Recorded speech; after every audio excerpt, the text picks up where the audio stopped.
Where is Daredevil? A minor. Don't miss the return of Marvel Television's Daredevil Born Again. So what's next? I feel liberated. We're gonna take this city back. Over medicated. In an all-new season, now streaming only on Disney+. They're hunting us. It's time we started hunting them. I can work with that. That nobody gives. This should be tons of fun. Marvel Television's Daredevil Born Again, now streaming only on Disney+. Se gostarem deste e de outros conteúdos Broá, considerem tornar-se patronos em patreon.com/broapodcasts, onde podem ter acesso a episódios exclusivos de vários programas. Visitem patreon.com/broapodcasts para mais informações.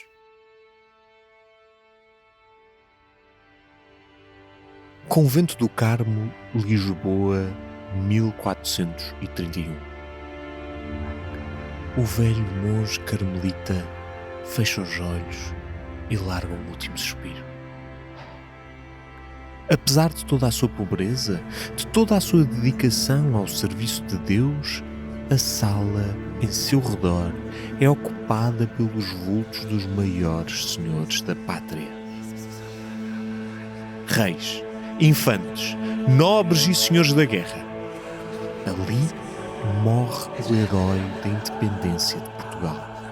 O homem que, pela força da sua espada e das suas convicções, resgatou o trono de Portugal das mãos pérfidas dos espanhóis.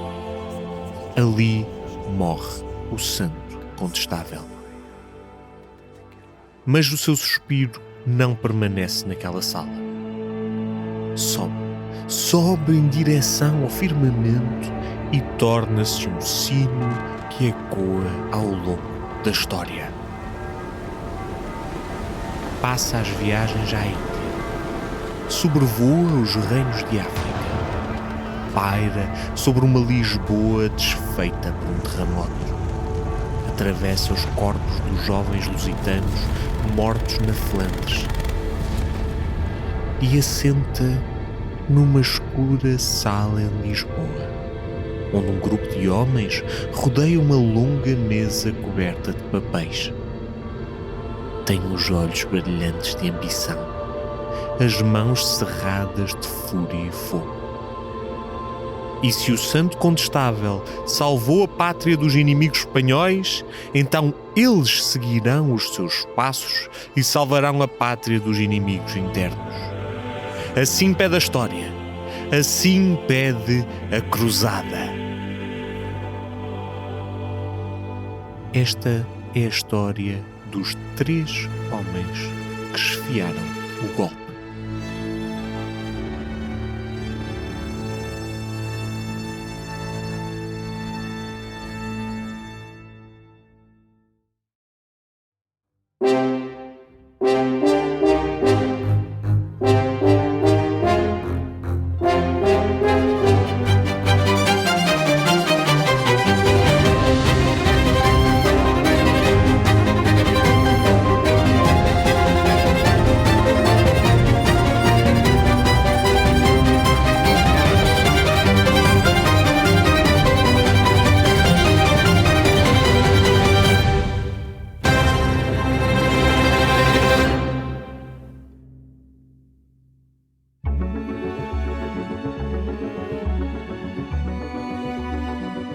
Olá a todos e bem-vindos a esta segunda parte do especial sobre o golpe de 28 de maio de 1926. O golpe esquecido que viria a terminar a República e abrir portas para a implementação do Estado Novo. No último episódio, vimos em que estado estava a política nacional entre a implantação da República e os prenúncios do golpe de 26. Vimos o caos, a guerra, a instabilidade política e os militares a ganhar mais e mais poder e protagonismo. E acabámos o episódio com uma ligeira ameaça. Há forças que se levantam na Europa e há portugueses que olham atentamente para o colapso do regime à espera de deixar a sua marca. Hoje vamos conhecer esses homens e perceber quais os seus objetivos para o golpe. Se no primeiro episódio abrimos as cortinas, Neste, vamos conhecer os nossos atores antes do desenrolar da trama.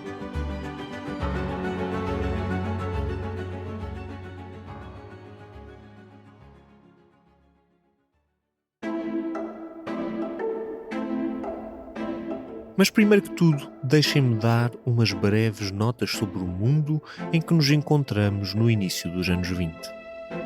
Em 1918 acabava a Primeira Guerra Mundial e por todo o lado era notório o terrível impacto deste violento conflito. Os números são difíceis de ter com toda a precisão, mas estima-se 8.500.000 soldados mortos. 13 milhões de civis que pereceram às mãos da fome, doença e violência. Por toda a Europa, há reações contra o estado geral das coisas. Na Rússia, uma revolução em 1917 termina com o poder dos czares e abre o caminho para o regime soviético. No final dos anos 10, início dos anos 20, os russos encontram-se numa terrível guerra civil a tentar descobrir se o seu futuro será o de uma Rússia branca ou uma Rússia vermelha. Em 1922, na Itália, um conjunto de homens vestidos de preto e liderados por um certo Benito Mussolini marcham sobre Roma e põem o Partido Nacional Fascista no poder. Em Espanha, em 1923, os militares insurgem-se contra a instabilidade política e económica no país e instauram uma ditadura militar chefiada por Primo de Rivera, que será uma forte influência para muitos dos golpistas portugueses. E finalmente, em Munique, na Alemanha, em 1923, um jovem revolucionário de bigode em escovinha, de seu nome Adolf Hitler, tenta um golpe falhado para derrubar a República de Weimar e instaurar uma ditadura militar. Acabaria por passar 5 anos na cadeia a escrever Mein Kampf, a minha luta, numa altura em que a sua luta estava mesmo a começar e com os efeitos que todos nós, infelizmente, conhecemos.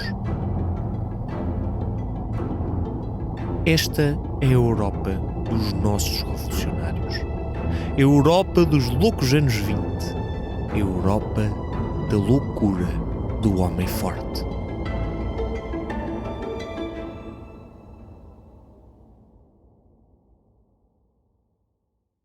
Mas voltemos agora à casa e falemos então dos homens que estiveram por trás do nosso golpe militar e dos seus motivos e preocupações. Como é óbvio, uma revolução não se faz de 1, ou 2, ou 3 homens sós, mas sim de toda uma constelação de gente que se une num propósito comum. Como o nosso tempo nesta terra é limitado, vamos tentar agrupar o máximo de pessoas, ideologias e movimentos em torno de 3 figuras principais. 3 homens essenciais para que o golpe tomasse a forma e objetivo que nós hoje conhecemos. E vamos começar logo pelo homem que é, discutivelmente, a figura mais marcante de todo o golpe. Quando o encontramos em 1926, Manuel de Oliveira Gomes da Costa, mais conhecido por Marechal Gomes da Costa, tem 63 anos. Ele é a cara principal do golpe, de tal forma famoso que a sua imagem é a capa deste especial. Homem bastante alto e de costas direitas, cara seca e chupada, maçãs do rosto saliente e olhos encovados com círculos pretos. A sua feição severa flui toda em direção a um nariz aquilino que pousa sobre um impecável bigode branco.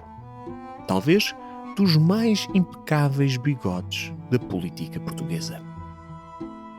Para mim, quando vejo fotografias do Marechal Gomes da Costa, parece mesmo que ele tem uma pele seca do sol, qualquer coisa até ligeiramente cadavérico, as maçãs do rosto são muito saídas, a parte que rodeia os olhos é meio metida para dentro e as bochechas também. Ele tem mesmo o ar de uma espécie de uma passa.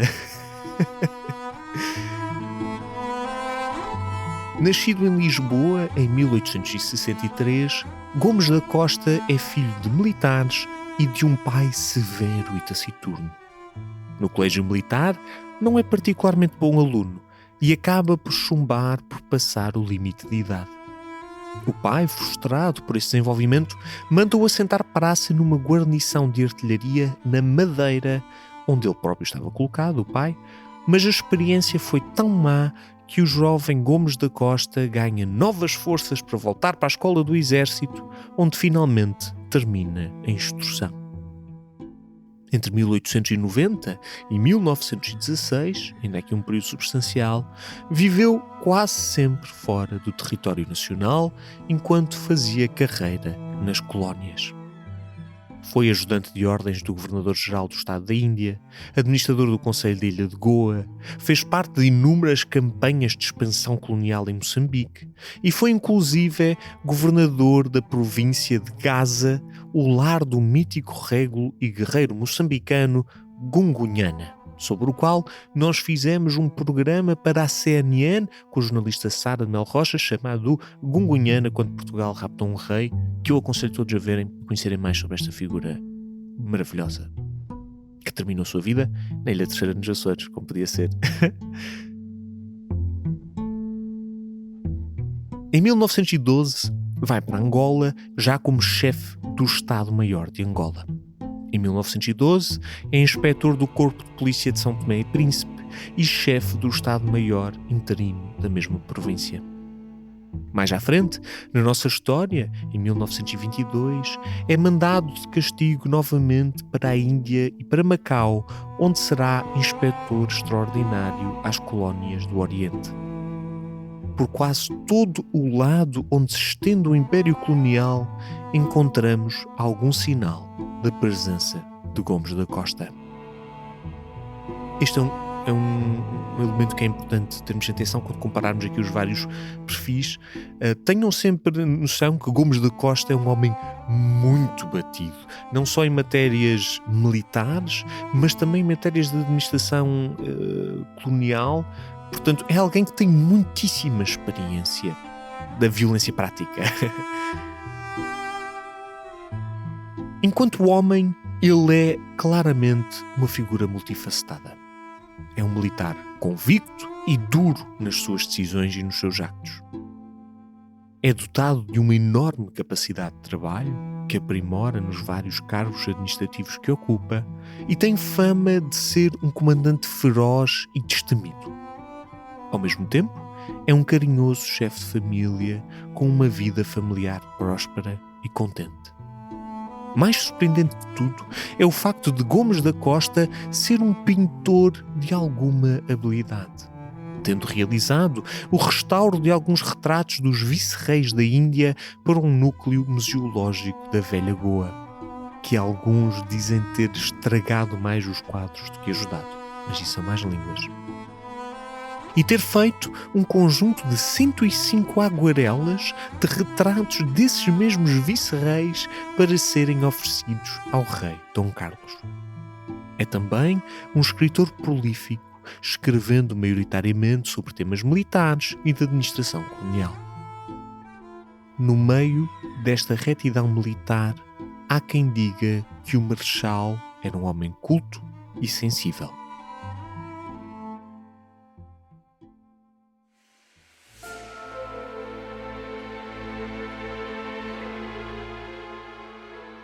Gomes da Costa acredita que o exército não está preparado para os desafios da Primeira Guerra.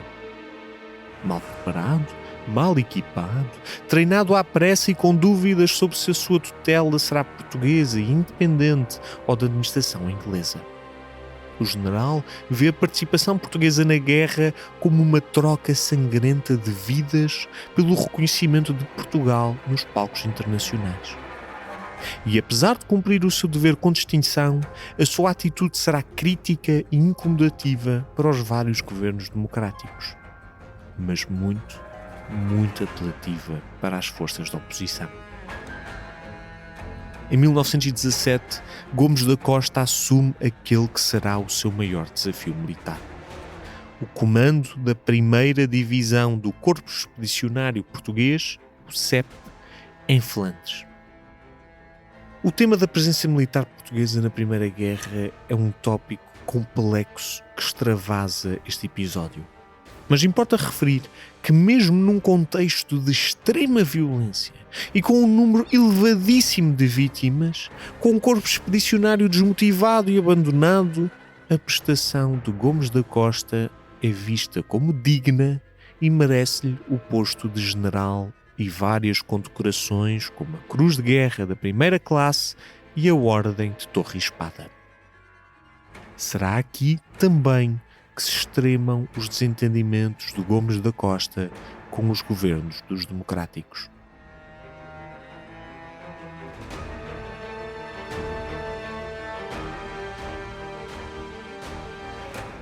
É assim que começa o percurso político do general. Torna-se um apoiante do governo cidonista, de Sidónio Pais, militante de vários partidos conservadores e radicais, ligados a figuras como, por exemplo, o famoso médico Egas Muniz ou o eterno revolucionário do episódio anterior, Machado Santos. É membro da organização tradicionalista e conservadora a Cruzada Nacional Nuno Álvares, que apresentaremos melhor já de seguida.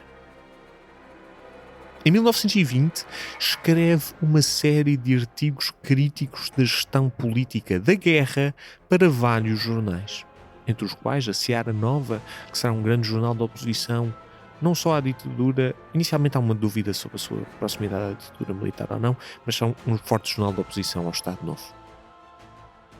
Estes artigos dão-lhe 20 dias na prisão correcional em Elvas. 2 anos depois, outro artigo valeria-lhe 20 dias de detenção em Caxias.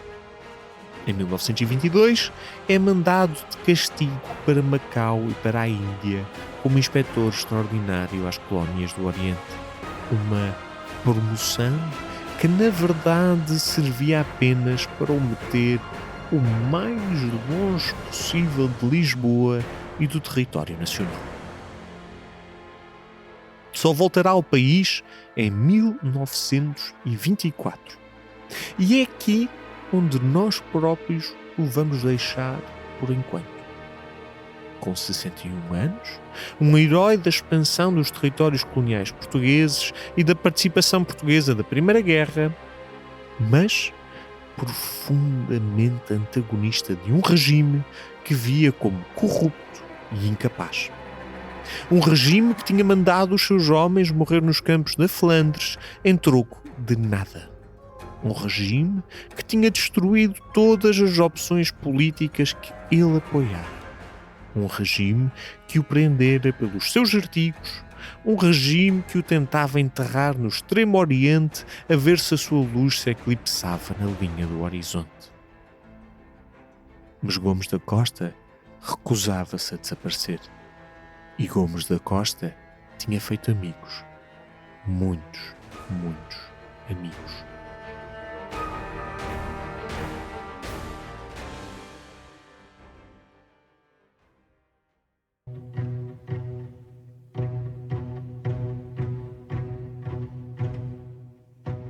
Gomes da Costa representaria sempre a facção mais nacionalista e autoritária.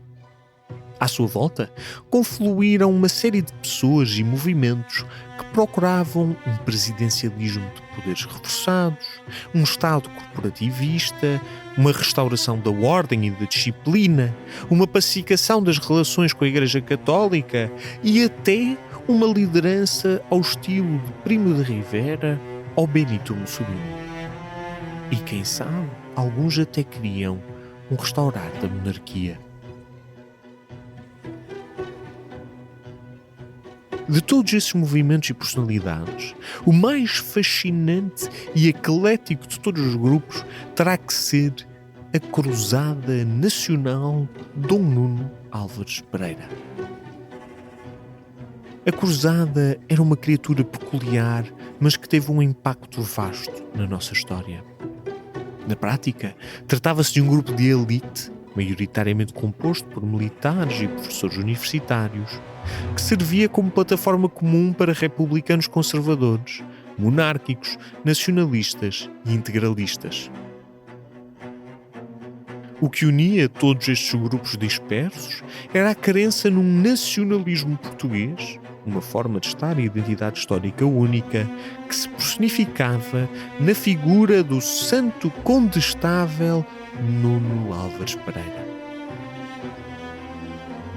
Para os homens da Cruzada, Nuno Álvares, o nobre português, herói da Batalha de Aljubarrota e garante da soberania contra os espanhóis, que acabara a sua vida como monge, representava o expoente máximo do que se esperava de uma liderança política. Um homem capaz dos maiores atos de heroísmo em defesa da pátria, mas que sabia que acima de si, e guiando a sua mão, estava a força imparável do Criador.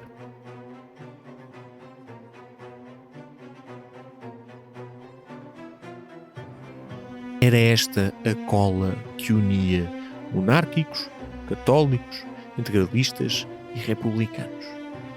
A crença numa liderança moral e patriótica que punha Deus e Portugal acima de tudo. Mas esta era uma liderança que não existia na política portuguesa. Era uma liderança que estaria sempre para vir. Uma liderança messiânica. Escusado será dizer que quem procura Messias rapidamente os encontra. E a Cruzada encontrou vários.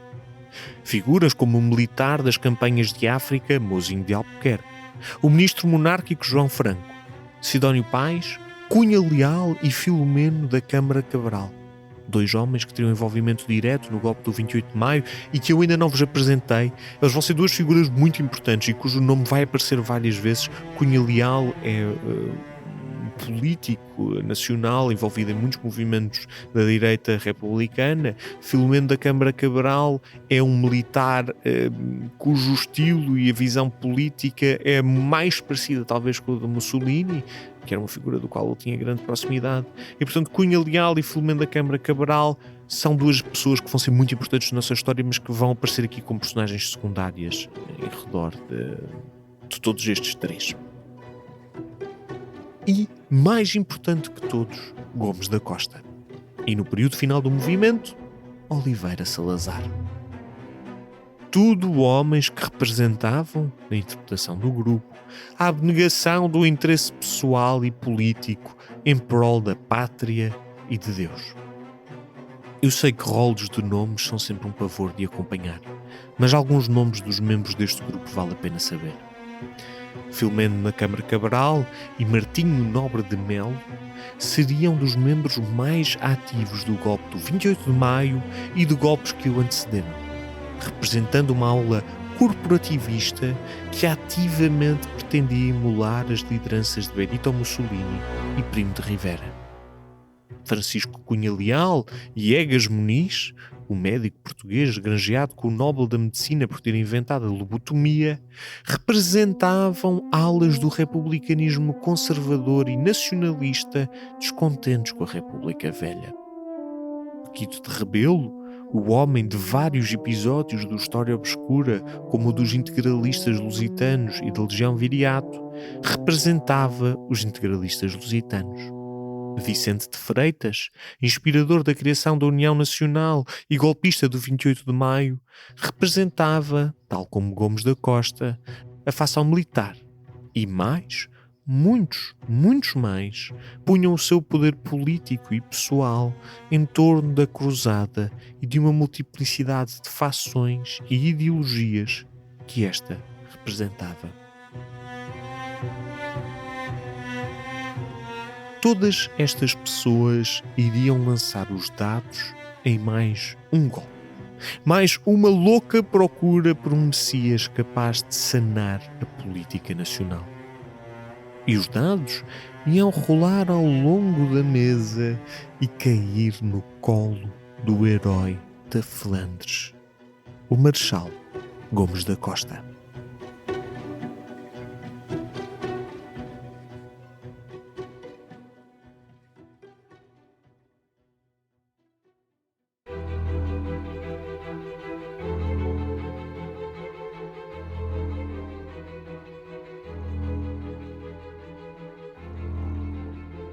Gomes da Costa poderá ser a cara mais reconhecida do golpe e a figura messiânica para muitos dos golpistas. Mas isso não quer dizer, nem de perto nem de longe, que ele terá sido um dos seus maiores impulsionadores e dos seus membros mais ativos. Esse papel recai sobre outro dos 3 principais conspiradores. Um sem o qual nada da revolução seria possível. Quando o encontramos em 1926, José Mendes Cabeçada Júnior tem 43 anos e é o mais novo do triunvirato que virá a decidir o rumo do país. Homem baixo, de costas largas e de porte rijo, tem uma cara ligeiramente arredondada e uma pele lisa. Uns olhos que transmitem um ar resoluto, mas também amistoso. Tem um nariz arrebitado que assenta sobre um bigode espesso, mas cortado curto. No que toca a bigodes golpistas, este é dos menos impressionantes. É um homem dotado de uma enorme capacidade de trabalho e de um espírito de dedicação irrequieta. É também descrito como um pai e marido amoroso. Tem ar de ter sido simpático e cordial.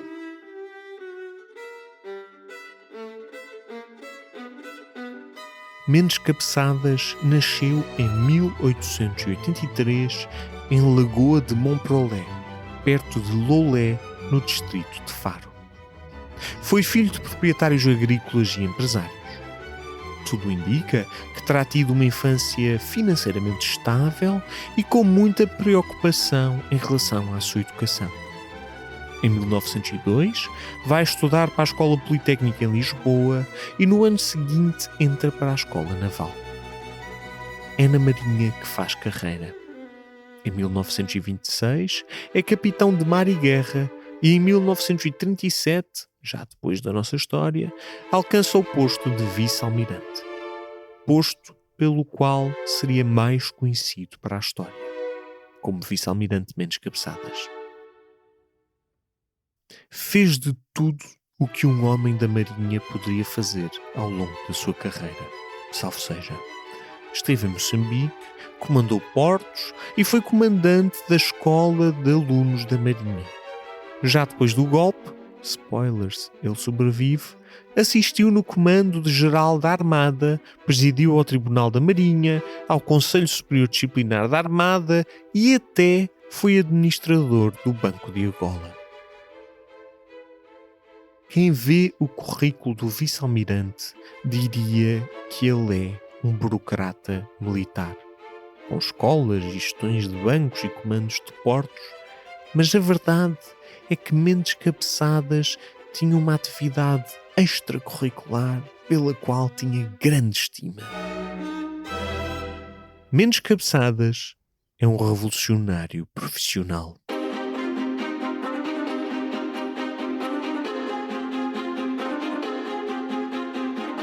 Na sua estadia em Moçambique, conheceu e estabeleceu amizade com o eterno revolucionário, adivinhem quem?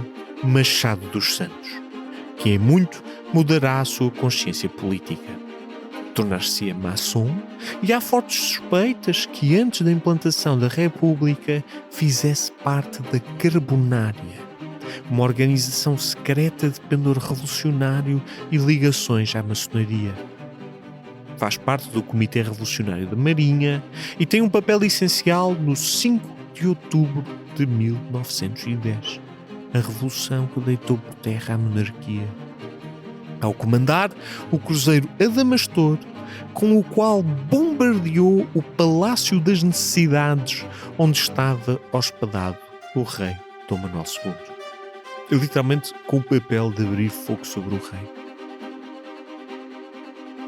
Já herói da República, inicia a sua carreira política junto dos vários partidos republicanos conservadores. É várias vezes deputado pelo Partido da União Republicana, os tais unionistas de Brito Camacho que vimos no episódio anterior e que têm fortes ligações a Sidónio Pais e algumas a Pimenta de Castro. É nomeado governador civil de Faro por Sidónio Pais, deputado pelo Partido Republicano Liberal, que é o partido que surge da junção dos unionistas e dos evolucionistas, e chega a concorrer pelo Partido Republicano Nacionalista, mas abdica do mandato em prol de outro candidato.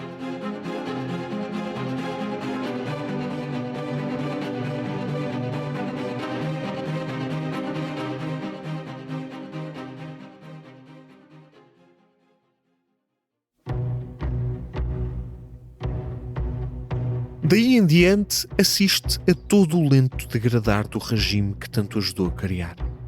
Em 1921, a noite sangrenta leva-lhe o companheiro de armas Machado Santos. Os democráticos fecham a mão sobre o poder, impedindo a governação dos outros partidos políticos. A GNR torna-se uma arma de arremesso político.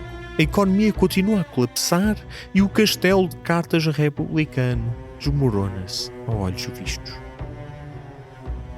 Em 1925, onde o vamos deixar por enquanto, Mendes Cabeçadas tem 42 anos. É o mais jovem do triunvirato, mas é talvez o mais desiludido de todos. Ao contrário de muitos dos outros revoltosos, Mendes Cabeçadas é um republicano convicto, com uma participação política ativa e constante. O seu principal objetivo não é deitar abaixo a República, mas sim manter o sonho que a tanto custo ajudou a criar. Nunca partilhará do ideário autoritário e antirrepublicano dos seus companheiros e será, muito lá para a frente, uma voz ativa, talvez das mais ativas, na oposição a Salazar e ao Estado Novo. Mas por enquanto, Mendes Cabeçadas é apenas um republicano conservador, casto, mas não derrotado. E no próximo episódio veremos como ele estará disposto a tudo para salvar o regime que ajudou a criar.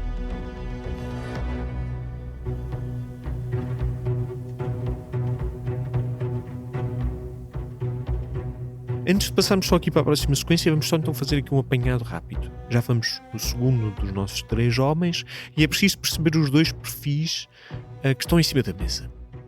Para começar, Gomes da Costa, um homem mais velho, alto, postura militar e passado militar, é uma pessoa que tem muita credibilidade em termos de domínio da guerra e representa definitivamente a ala mais nacionalista, mais autoritária, mais perto dos monárquicos, mais perto dos corporativistas, mais perto dos integralistas, mais perto dos fascistas, mais perto de toda uma linha de pensamento que está para lá da direita republicana conservadora.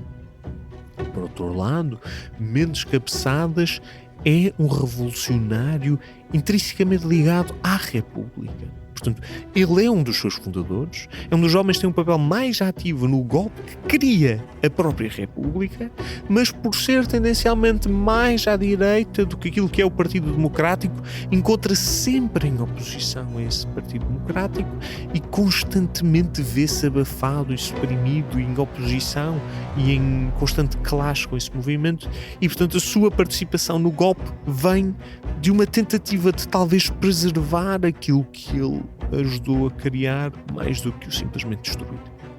Vamos então conhecer o nosso último membro do grupo.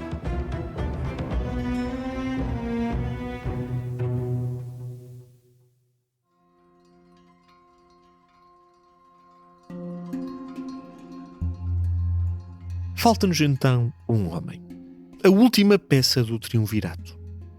E no que toca a peças, esta é definitivamente a mais peculiar. Quanto mais leio sobre ele, sinto que menos o percebo. Enquanto os outros dois, Gomes da Costa, o carismático nacionalista, e Mendes Cabeçadas, o incansável republicano, são fáceis de colocar num espectro político e conciso e numa narrativa generalizada, o general Oscar Carmona é uma estranha neblina. Paira, pousa, está lá, mas não está. É e não é. Mas não é pela sua essência ser mais etérea que quer dizer que ele seja menos importante que os outros dois. E de todos, ele é o mais claro vencedor do golpe. Quando o encontramos, em 1926, Oscar Carmona tem 57 anos. É mais novo que Gomes da Costa, mas mais velho que Mendes Cabeçadas.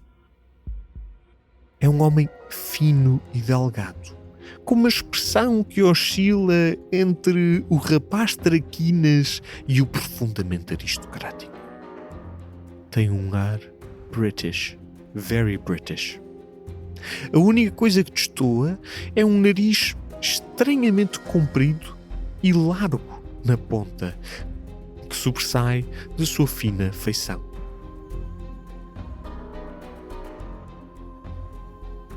No que toca a bigodes golpistas, o dele ocupa um sólido segundo lugar do pódio.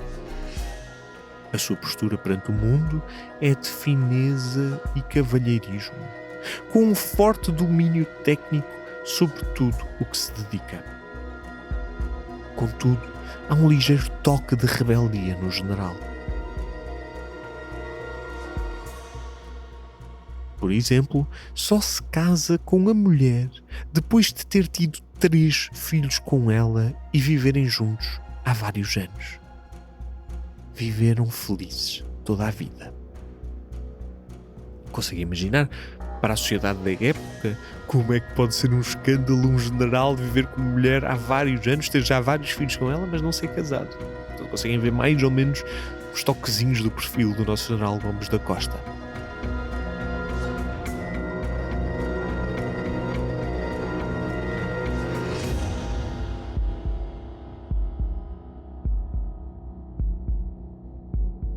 António Oscar de Fragoso Carmona nasce em Lisboa em 1869, tornando-o assim o segundo mais velho dos 3 revoltosos, 7 anos mais novo que Gomes da Costa. Filho e neto de militares, Carmona seguirá o percurso familiar ingressando no colégio militar e depois na escola do exército, escolhendo focar-se em cavalaria. A sua carreira militar progride de forma estável e regular. É tenente em 1899, capitão em 1907, tenente-coronel em 1916, coronel em 1919 e, por fim para a nossa história, general em 1922. Só um pequeno percalço mancha a sua carreira militar. Alguns dos seus colegas acusam de ter mantido a espada virgem, salvo seja, durante a Primeira Guerra Mundial. Ou seja, de não ter participado diretamente na frente de combate, nem nas colónias, nem na Flandres. Em termos políticos, Carmona tem uma participação ativa, mas ao mesmo tempo distante. É maçom antes da República, mas não avança muito na instituição e acaba por abandoná-la. É desde cedo um republicano, mas sem nunca estar excessivamente comprometido com nenhuma facção em particular. É secretário do Ministro da Guerra de Pimenta de Castro e apoiante de Sidónio Pais. É este relativo afastamento que lhe dará uma das suas maiores ferramentas: a capacidade de fazer equilíbrios de forças muito distintas. Nem muito republicano, nem muito nacionalista, Oscar Carmona é politicamente apenas muito militar e, por isso, muito consensual. O seu apoio sidónio catapulta-o para comandante da Escola de Cavalaria em Torres Novas. Depois virá a ser chefe da 4ª Divisão Militar, tornando uma figura com substancial poder de fogo. Em 1921, e isto é importante, ocupa um cargo de enorme poder político e tremenda possibilidade de consensualização. É promotor de justiça no julgamento dos implicados da Noite Sangrenta. Perante o momento mais abominável da Primeira República, que todos os grupos da esquerda à direita repudiam, Oscar Carmona era a face da ordem e da justiça. E o seu balão político subia e subia e subia.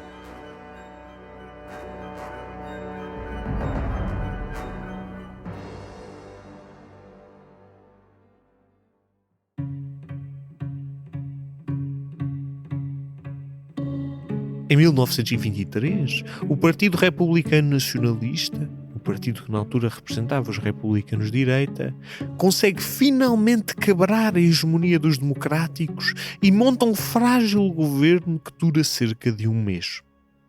Oscar Carmona será o seu ministro da guerra, mas não por vontade própria ou política, mas sim por ser indicado pela guarnição militar de Lisboa e na condição de independente. Mais uma vez, consensual, muito consensual. Neste mesmo governo estaria Francisco de Cunha Leal, de quem falámos brevemente no nosso segmento sobre a cruzada Nuno Álvares Pereira e que era uma das grandes figuras do Partido Republicano Nacionalista, que seria um dos grandes promotores do golpe e da ditadura militar. Cunha Leal diz-nos que a direita militar terá pressionado o general Oscar Carmona a alinhar numa intentona militar e que este teria recusado e tomado uma posição de neutralidade. Talvez a recusa realmente aguça a vontade, pois nesta fase Oscar Carmona parecia um ativo político progressivamente mais apetecível e, claro, consensual.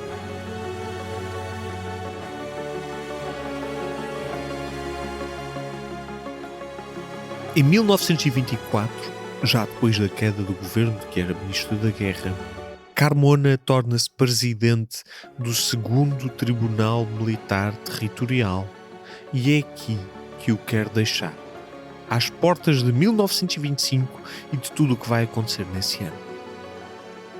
Antes de abandonarmos Carmona, deixem-me só dar aqui algumas notas que vão ser importantes para perceber o homem e o desenrolar de toda a sua ação política daqui em diante. Primeiro, Carmona é, e repito, extremamente consensual dentro do universo de pessoas ligadas a estes movimentos. Não é demasiado republicano, nem demasiado monárquico, nem demasiado nacionalista. Carmona é um militar respeitado por outros militares, com poder real militar e um reconhecido perfil público independente. 2. Carmona foi o procurador de justiça do caso da Noite Sangrenta e é o presidente do Tribunal Militar Territorial. Ele é visto como um veículo de justiça e disciplina e tem uma interferência prática no exercício da lei.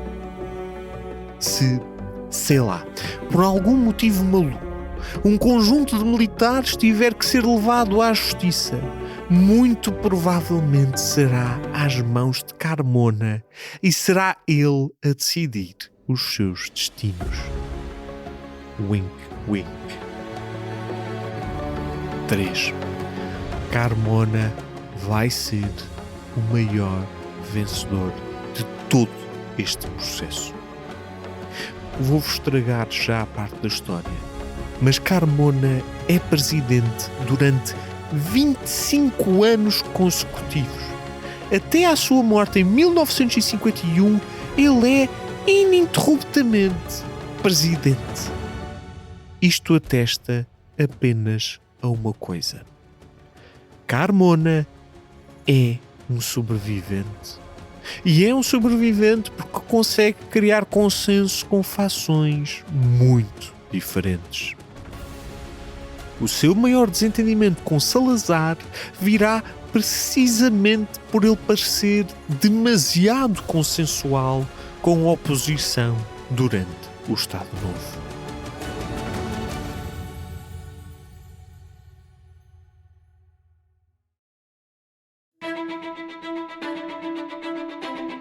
Vamos parar por aqui. Estão apresentados os nossos atores, os protagonistas da trama que se segue. Se a cada um tivesse que atribuir um elemento, diria que Gomes da Costa é fogo, o herói militar das colónias e da Flandres, o nacionalista vociferante, o calor que tudo consome em sua volta.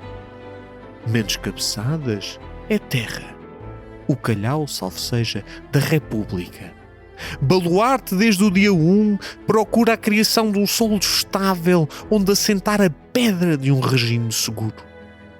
Oscar Carmona é ar, pairando e flutuando, não queima nem esmaga, mas sem ele não dá para respirar e tudo morrerá sufocado. Gomes da Costa será sempre o representante da ala mais nacionalista e conservadora. Mendes Cabeçadas, o homem do republicanismo conservador, a ala moderada do golpe, se assim a podemos chamar. E Oscar Carmona, uma espécie de kingmaker cujo poder emana da percepção da sua credibilidade e da sua capacidade de criar consensos. E no próximo episódio, estes homens vão se mexer e estes elementos vão se misturar. E o resultado dessa mistura será uma explosão de proporções tais que a política nacional nunca mais será a mesma nos próximos 50 anos. No próximo episódio será o golpe, o 28 de maio de 1926. O golpe esquecido.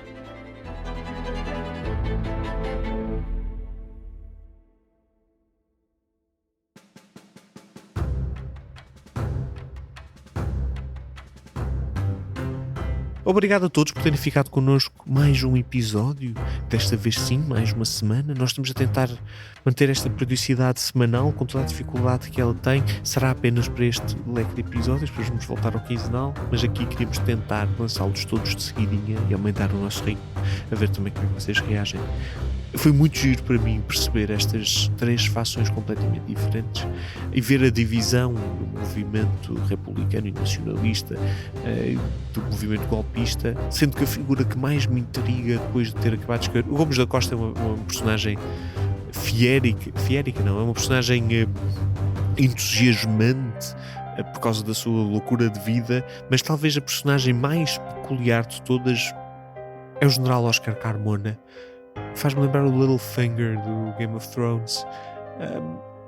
Ainda hoje sinto que não percebo muito bem e acho mesmo que ele acaba por representar um amorfismo sobrevivente destes processos revolucionários, uma espécie quase de Talleyrand da Revolução Francesa, alguém que sobrevive não por ser um convicto, mas por ser assim um moldável, e portanto estou muito curioso para ver como é que vai ser a participação do resto do golpe, e acredito que vocês também, e portanto desta vez não me quero alongar em considerações.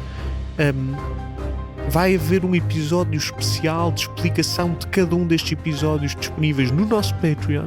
Portanto, se quiserem depois ouvir-me a mim e ao Renato a conversar sobre como é que foi escrever isto e sobre alguma informação que não aparece aqui nos episódios, juntem-se a nós no Patreon, clicando no link que está na descrição deste episódio, no texto aqui abaixo.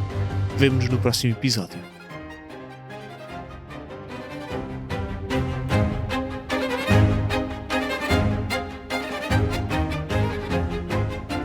História Obscura é um podcast da série Sapiens, produzido pela Broá Podcast, narrado por mim, Luís Francisco Sousa. Com direção criativa de Luís Francisco Sousa, escrito por Luís Francisco Sousa, pesquisa por Luís Francisco Sousa, direção técnica de Rita Cabrita, edição por Sara Milan Identidade gráfica desenvolvida por Rita Cabrita e Luís Francisco Souza. Já sabem, se gostarem deste e de outros conteúdos Broá, considerem tornar-se patronos em patreon.com/broapodcast.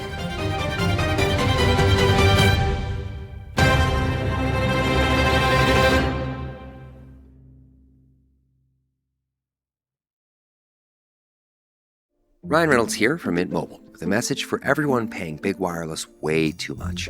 Please, for the love of everything good in this world, stop.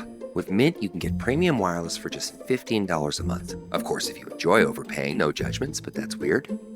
Okay, one judgment.